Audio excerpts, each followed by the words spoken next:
नमस्कार और the deep dive के इस खास अंक में आप सबका स्वागत है। आज हम एक ऐसी किताब पे बात करने जा रहे हैं जिसने दुनिया भर में काफ़ी हलचल मचाई है, बहुत चर्चा में रही है। रॉबर्ट ग्रीन की थोड़ी विवादास्पद भी कह सकते हैं, शक्ति के 48 नियम।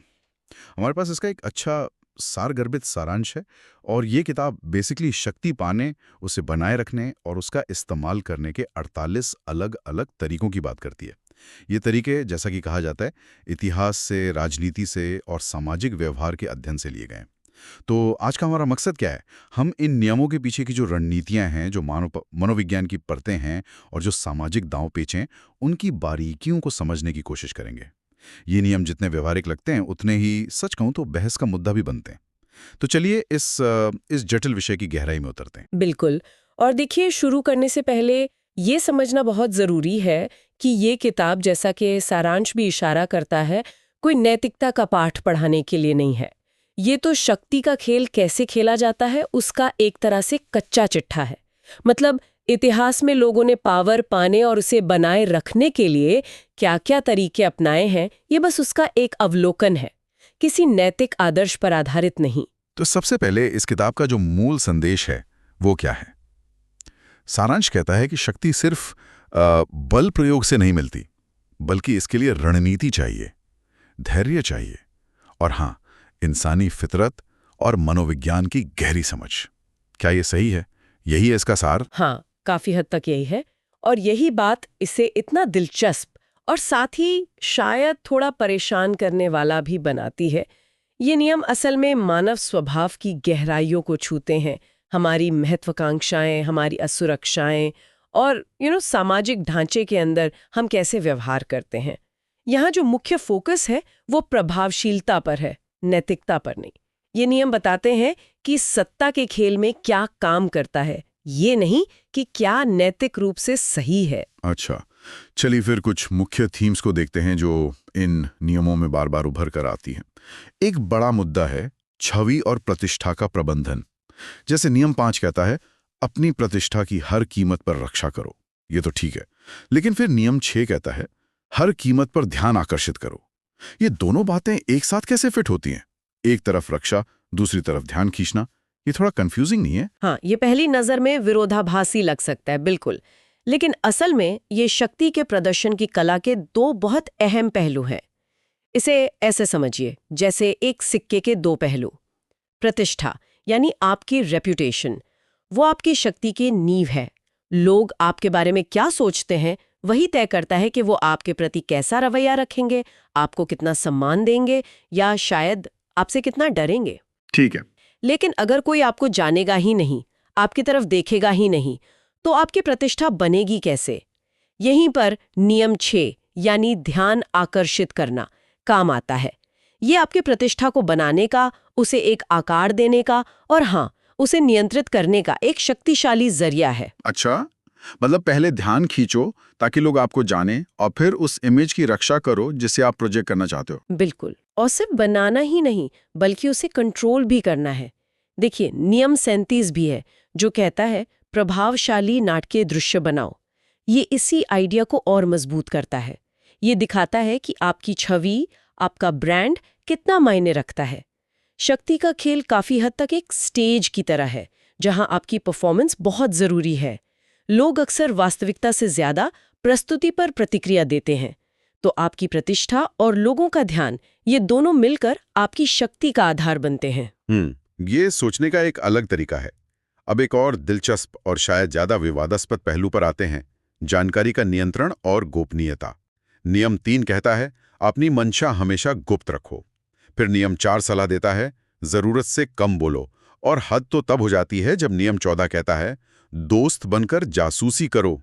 ये तो मतलब रिश्तों में भरोसे को ही हिला देने वाली बात लगती है। हाँ, ये नियम निश्चित रूप से बहुत असहज करने वाले हैं और ये शक्ति की खेल में सूचना के, कह सकते हैं, निर्मम महत्व को दिखाते हैं। नियम 3 यानी अपनी मंशा छुपाना, इसके पीछे का तर्क ये है कि अगर लोगों को पता ही नहीं होगा कि आप असल में क्या चाहते हैं या आपका अगला कदम क्या होगा, तो वो आपके खिलाफ प्रभावी ढंग से कोई योजना नहीं बना सकते, अपना बचाव नहीं कर सकते। यह आपको एक रहस्य का पर्दा देता है, आपके काम को अप्रत्याशित बनाता है। और कम बोलना, नियम 4 वाला। कम बोलने के यानी नियम 4 के कई फायदे बताए गए हैं। एक तो आप ज्यादा शक्तिशाली और गहरे लगते हैं। लोग सोचते रह जाते हैं कि आप क्या सोच रहे हैं। दूसरा, आप गलती से कोई ऐसी बात कहने से बच जाते हैं जो आपके खिलाफ इस्तेमाल हो जाए या आपकी योजनाओं का पता चल जाए। खामोशी अक्सर ताकत का एक भ्रम पैदा करती है।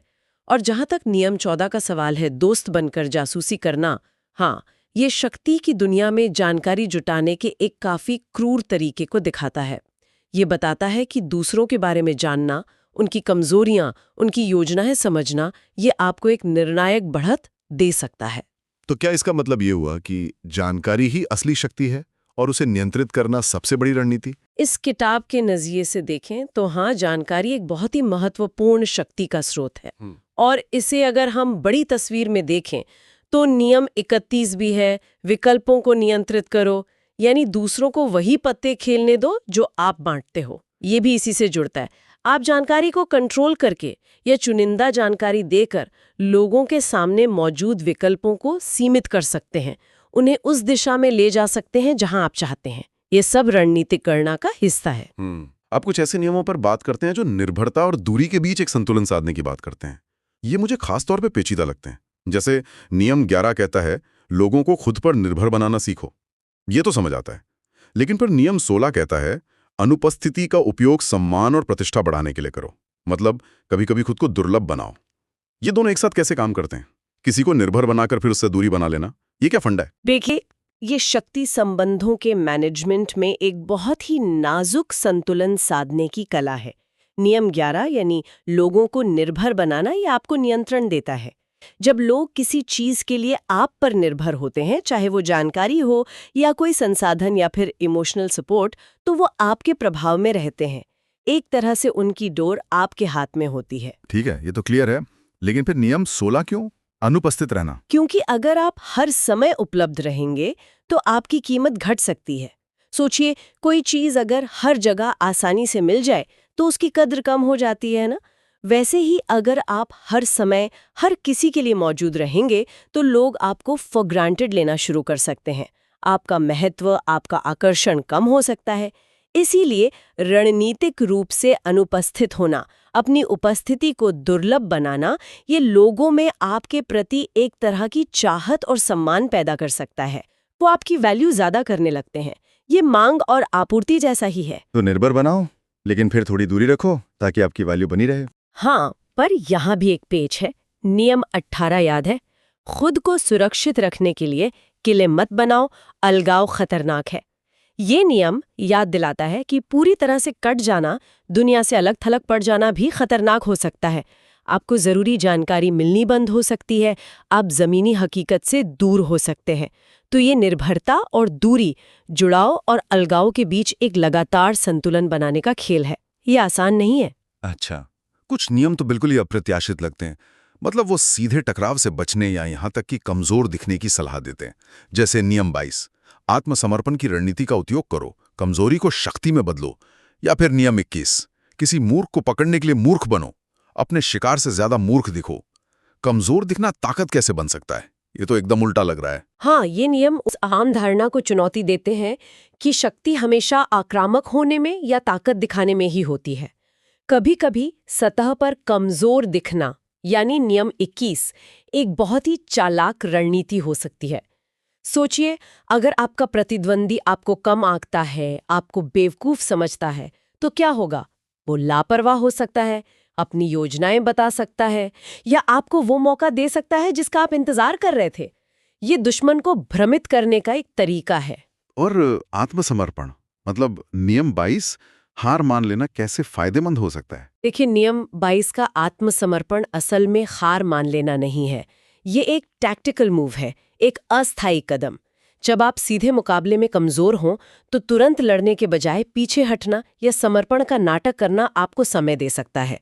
इससे आपको अपनी ताकत फिर से जुटाने का, स्थिति का सही आकलन करने का या दुश्मन के शांत होने का इंतजार करने का मौका मिल जाता है।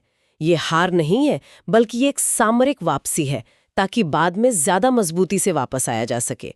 तो ये हमें सोचने पर मजबूर करता है, क्या असली शक्ति हमेशा दिखने वाली ताकत में ही होती है, या कभी-कभी ताकत को छुपाने या पीछे हटने में ज्यादा समझदारी होती है। वाकई ये सोचने वाली बात है। अच्छा, और अंत में किताब अनुकूलन क्षमता मतलब अडेप्टेबिलिटी पर भी बहुत जोर देती है। नियम 48 कहता है आकारहीनता अपनाओ, पानी की तरह बनो जिसका कोई निश्चित आकार नहीं होता और जो किसी भी बर्तन में ढल जाता है। और नियम 38 जैसा चाहो सोचो लेकिन दूसरों की तरह व्यवहार करो। ये नियम लॉन्ग टर्म सक्सेस के लिए क्या सिखाते हैं? ये नियम शायद लंबे समय तक शक्ति बनाए रखने के लिए सबसे जरूरी सिद्धांतों में से है। दुनिया बदलती रहती है, परिस्थितियां बदलती हैं, लोग बदलते हैं। जो रणनीति कल काम कर रही थी जरूरी नहीं कि आज भी करें। नियम 48 यानी आकारहीनता कहता है कि सफल होने के लिए आपको पानी की तरह लचीला और अनुकूलनीय होना होगा। आपको सिचुएशन के हिसाब से अपनी रणनीति, अपनी चाल, यहाँ तक कि अपनी पहचान को भी बदलने के लिए तैयार रहना होगा। कठोरता अक्सर टूटने की ओर ले जाती है, लचीलापन आपको बचाता है। और नियम 38 जैसा चाहो सोचो पर व्यवहार दूसरों जैसा करो, इसका क्या मतलब है? क्या ये पाखंड या दोगलापन नहीं है? इसे आप सामाजिक अनुकूलन या एक तरह का छलावरण, कैमोफ्लाज कह सकती हैं। इसका मतलब ये है कि आप अपने मन में चाहे जो भी विचार रखें, आपकी मान्यताएं चाहे कितनी भी अलग क्यों ना हो, बाहरी तौर पर आपको सामाजिक रीति रिवाजों और उम्मीदों के हिसाब से ही व्यवहार करना चाहिए। ऐसा करने से आप फालतू का ध्यान खींचने से या बेवजह के टकराव मोल लेने से बच जाते हैं। ये आपको भीड़ में घुल मिल जाने और अपनी असली योजनाओं पर बिना किसी रुकावट के काम करने की आज़ादी देता है। ये दिखावे की बात उतनी नहीं जितनी रणनीतिक समझदारी की है।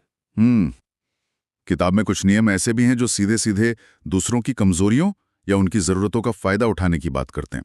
जैसे नियम 13 जब मदद मांगो तो लोगों की कृतज्ञता या दया पर नहीं बल्कि उनके स्वार्थ पर अपील करो। या नियम 33 हर किसी की दुखती रग खोजो, उनकी कमजोरी या असुरक्षा ढूंढो। ये नियम शक्ति के बारे में क्या बताते हैं? काफी गणनात्मक लगते हैं। हाँ बिल्कुल, ये नियम शक्ति की गणनात्मक और अक्सर काफी ठंडी तर्कसंगत प्रकृति को उजागर करते हैं। नियम 13 इस मानवीय सच्चाई पर आधारित है कि लोग अक्सर परोपकार या दया से ज्यादा अपने निजी फायदे से प्रेरित होते हैं। इसलिए अगर आपको किसी से कुछ चाहिए तो ये बताना ज्यादा असरदार हो सकता है कि आपकी मदद करने से उन्हें क्या फायदा होगा, बजाय इसके कि आप उनकी दया पर निर्भर रहें। और दूसरों की कमजोरी जानना, नियम 33। नियम 33 जिसे discover each man's thumb screw कहा गया है, ये कहता है कि हर इंसान की कोई ना कोई कमजोरी, कोई डर, कोई असुरक्षा या कोई छुपी हुई इच्छा होती है। अगर आप उसे पहचान लेते हैं तो आप उसे एक लीवर की तरह इस्तेमाल करके उस व्यक्ति को प्रभावित कर सकते हैं, उसे कंट्रोल कर सकते हैं या उससे अपनी बात मनवा सकते हैं। ये नियम मानव मनोविज्ञान के उन पहलुओं पर आधारित है जिनके बारे में बात करना हमें अक्सर असहज लगता है, लेकिन किताब के अनुसार शक्ति के खेल में ये हकीकतें मायने रखती हैं। ये दिखाता है कि शक्ति की दुनिया में भावनाओं की जगह अक्सर रणनीतिक गणना ले लेती है। तो इस सब का निचोड़ क्या निकाले? क्या ये किताब लोगों को चालाक, जोड़ तोड़ करने वाला, यहाँ तक कि अनैतिक बनने के लिए उकसा रही है? क्या यही इसका मकसद है? ये एक बहुत ही महत्वपूर्ण सवाल है और इसका जवाब हाँ या ना में देना मुश्किल है। देखिए, इन नियमों को समझने के कम से कम 2 मुख्य नजरिए हो सकते हैं और ये पढ़ने वाले पर निर्भर करता है कि वो इसे कैसे लेता है। पहला नजरिया तो ये है कि कोई इन नियमों को सीखकर अपनी शक्ति और प्रभाव बढ़ाने के लिए इस्तेमाल करे, जैसा कि इतिहास में कई शासकों, दरबारियों, नेताओं ने किया है, जिनके उदाहरण किताब में भरे पड़े हैं। और दूसरा नजरिया क्या हो सकता है? दूसरा और मेरे ख्याल से शायद ज्यादा रक्षात्मक और उपयोगी नजरिया ये है कि इन रणनीतियों को पहचानना सीखा जाए ताकि कोई दूसरों के जोड़ तोड़ का शिकार न बने। अगर आप समझते हैं कि कोई व्यक्ति नियम 6 ध्यान आकर्षित करना का इस्तेमाल करके आपको प्रभावित करने की कोशिश कर रहा है या नियम 11 निर्भर बनाना के जरिए आप पर नियंत्रण पाने की कोशिश कर रहा है या नियम 3 मंशा छिपाना अपना रहा है, तो आप उसके इरादों को बेहतर ढंग से समझ सकते हैं और खुद को बचा सकते हैं। इस नजरिए से ये किताब शक्ति की गतिशीलता को समझने का एक टूल है, न कि आंख बंद करके फॉलो करने के लिए कोई मैनुअल। इसे इतिहास और मानव व्यवहार के एक ठंडे वस्तुनिष्ठ अध्ययन के रूप में भी देखा जा सकता है कि शक्ति असल में कैसे काम करती आई है, चाहे हमें ये पसंद हो या ना हो। ये नैतिक मार्गदर्शन नहीं है, बल्कि रणनीतिक समझ विकसित करने का एक जरिया हो सकता है। तो ये थी रॉबर्ट ग्रीन की किताब शक्ति के 48 नियम पर हमारी आज की विस्तार से चर्चा, जो हमें उपलब्ध सारांश पर आधारित थी। इसमें कोई शक नहीं कि ये नियम गहरे हैं, जटिल हैं और कई बार परेशान करने वाले विचार भी सामने रखते हैं, चाहे कोई इनसे सहमत हो या असहमत। ये निश्चित रूप से दुनिया को और शायद खुद को भी एक अलग नजरिए से देखने पर मजबूर करते हैं। बिल्कुल, ये नियम हमें याद दिलाते हैं कि शक्ति की दुनिया, चाहे वो राजनीति हो या बिजनेस या फिर हमारे व्यक्तिगत संबंध हो, अक्सर उतनी सीधी साधी नहीं होती जितनी हमें दिखती है। ये जटिल है, बहुस्तरीय है और कभी-कभी काफी निर्मम भी हो सकते हैं।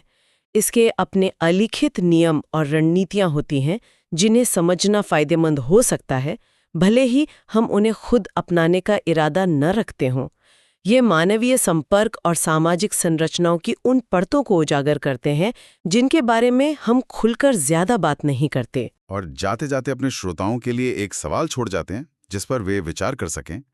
आज के इस दौर में जहां ट्रांसपेरेंसी, सहयोग, ईमानदारी, प्रामाणिकता जैसे मूल्यों पर इतना जोर दिया जा रहा है, क्या शक्ति के 48 नियम, जो अक्सर गोपनीयता, चालाकी और अप्रत्यक्ष तरीकों पर टिके हैं, अब भी उतने ही प्रासंगिक हैं? क्या ये आज भी उतने ही कारगर हैं जितने शायद मैकियावेली या लुई 14वें के समय में थे? या फिर दुनिया बदल रही है और शक्ति हासिल करने और उसे बनाए रखने के नए, ज्यादा खुले और सहयोगात्मक तरीके उभर रहे हैं जो इन पुराने नियमों को धीरे धीरे अप्रासंगिक बना रहे हैं? इस पर सोचना यकीनन दिलचस्प होगा। इस गहन विश्लेषण में हमारे साथ जुड़ने के लिए धन्यवाद।